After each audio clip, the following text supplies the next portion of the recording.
سجلها باسمي. تربيها سجلها باسمك؟ بنت حرام مصطفى تربي انت؟ روح روح روح.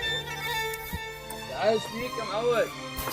حبيبة قلبي انت، انا ما يهمني كل كلام الناس، شي يقولون خلي يقولون، اهم شي امام رب العالمين انه انا اتكفل بيك، لان انا محروم من الخلفة، وانتي راح تصيرين بنتي وكل حياتي. ما ان شاء الله بكلام الناس، الا ربيك واسويك احسن انسانة ويفتخر بيك المجتمع. الحمد لله والشكر، الله عوضني بيك، مش وياي للبيت اخذش لي مرض داريك. الحمد لله والشكر يا رب.